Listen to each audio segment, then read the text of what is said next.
from a million thumbnails and a million photos. So we have different ways and different paces of thinking through material. And I want to add, as kind of a subtext to this work, I don't often admit this to my own students because I'm slightly ashamed of it, but I don't do any drawing at all. I absolutely never, ever draw. And it becomes challenging when I have to communicate ideas to other people. But when I'm like in my own groove, I never draw this bird and then sculpt this bird. It becomes more intuitive. I'll make things and respond to things. But getting back to the conversation about pattern, I think that in every single piece here, there is some sense of pattern and repetition. And one of, in a design sensibility, we would call something a random repetition. So if you look at a pile of leaves, you see there's a recurring motif in a pile of leaves, but you're not going to draw every single leaf if you're going to represent a pile of leaves. There's more of a sensibility of what those leaves look and feel like. So to me, this is as much of a pattern as this is, which one might refer to as a regular repetition, right? And then of course we have alternate repetition. And alternate repetitions is the changing of a motif, and that motif can be changed dramatically, or it can be changed subtly. So this is just me talking about these things from a formal context. So red, blue, red, blue, red, blue, red, blue is an alternate repetition, right? It can be triangle, circle, square, triangle, circle, square, triangle, circle, square, but the motif is changing. So to me, there's a sense of power associated with, in my view, with all repetition. There's just something about it that feels strong to me. I can't articulate it. Maybe you can help me articulate. Maybe I'll learn to in this half-an-hour discussion. I don't know. I mean, how it is, right? But anyway, I think about the energy that comes from the relationship between positive and negative space. A lot of times when I think about patterns, I think about this is like the hand gesture. It's like a teacher, like a weatherman sometimes. Like pattern. Like something happened, right? There's something electric about the idea of positive and negative, convex, concave, red versus blue, right? So what's happening and how does that push us to translate what we see? It challenges us in a certain way. And for whatever reason, that excites me from a formal standpoint. The other thing I want to preface, and sometimes it's compositional and sometimes it's surface. So in this case, it's compositional. In this case, the positive and negative space is really, to me, the negative space is as exciting as the positive space. And the pattern that is created by the arrangement of forms. So, so getting back to what these things mean, it's kind of a difficult thing to really try to encapsulate. Usually when it comes to the content of these things, I say, let's talk in private, because it becomes more of a discussion than something I can actually tell you. Sometimes to me it's just about the work. But I will say that one of the things about maybe all of these pieces, at some point or another, most things in this room have been on my living room floor or in my kitchenette. So getting back to what I was saying about accessibility and how things are made, somebody convinced me some time ago that I should get a PhD. I'm not sure it was a good idea, but I did it because I liked the idea. Honestly, at the time, the idea of being Dr. Bey was exciting enough to me to enroll, and I had no other real reason. That and a fellowship. Like, okay, I'll try it. I'm serious. I was a working artist, and someone said I was pretty good at teaching, and I should get a PhD in art education. So I signed up. But one of the things that happened, and all of my friends were like, dude, you're not an academic. That's not your thing. Your thing is working in the studio. So I never expected that. I didn't see that coming. And I got about a couple of semesters, well, a semester into it, and I picked the absolute worst time to accept this fellowship. I had a toddler and absolute worst time to go back to school. It was very challenging for a lot of reasons, especially on my marriage. But also, I went from working day and night at the Manchester Craftsmen's Guild, beyond their program that ended at 5 o'clock. I ran an open studio voluntarily because I thought, what did I want when I was a kid? I wanted more.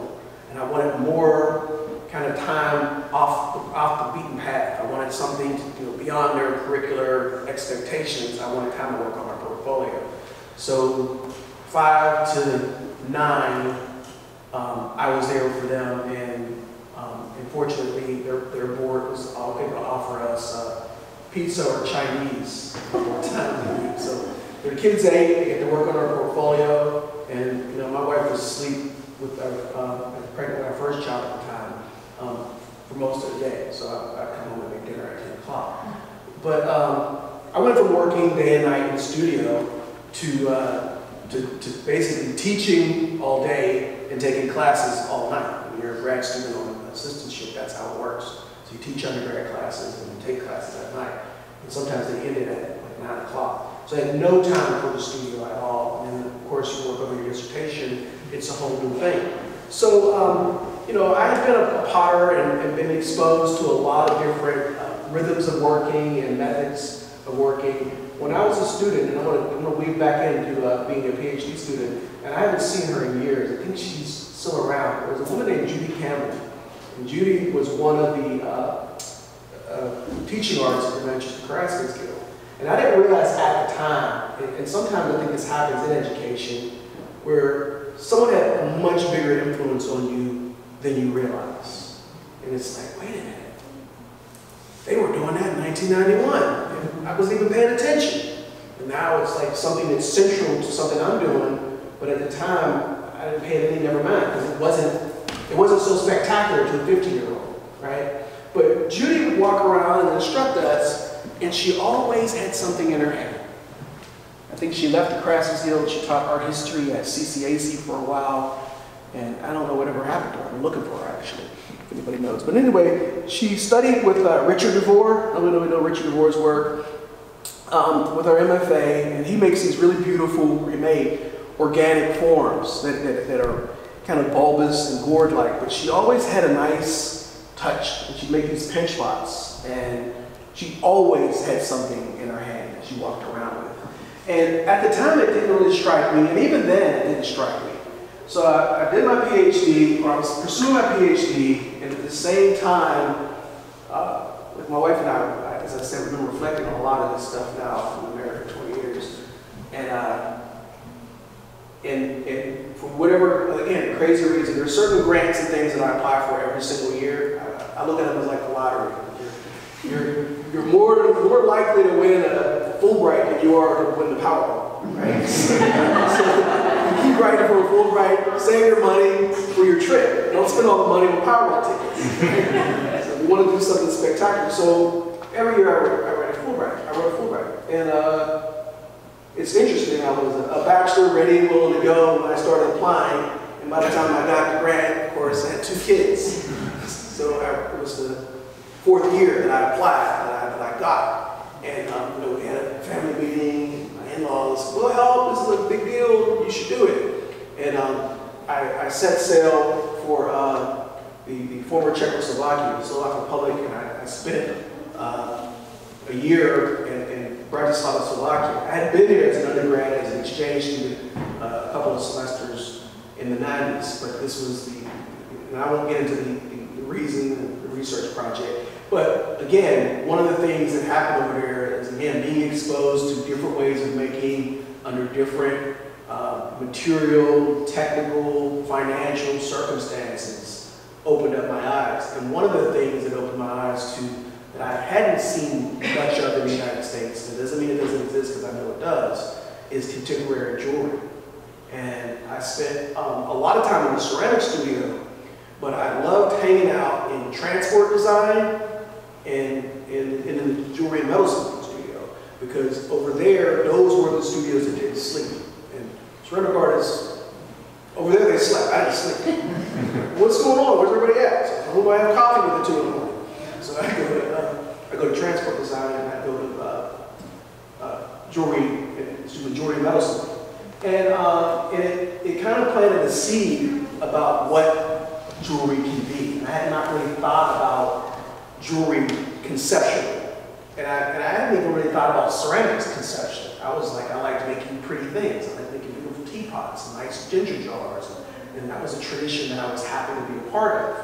But it really kind of planted this seed about other ways of thinking about things. So I came back at 0 time. I kept trying to make these ginger jars and teapots, and every baby monitor would go off, or something would happen, the baby start crying, or something, or my wife would just say when she needed relief, "Come get the baby!" And she had to go and do something. So the point is, I could never get any momentum, and it got to a point where I started making these pinch forms, and these forms here are each individually made, and actually the other thing I want to add is kind of, for lack of a better word, kind of cool, is I get to stockpile these things. So these individual pieces are probably 12 years old, and this piece is from 2018. So these things get kind of made and reserved in crates and things. And the thing that I love about making pinch pots, not only is it something you can sit at your kitchen table or your couch and make, but also polishing these things and giving each of these things their individual attention. So each one of these was handmade, hand polished, and sometimes they would be the terracotta, which is painted on these for burnishing. I began to solicit the support of my then 4-year-old daughter. So what I started to do is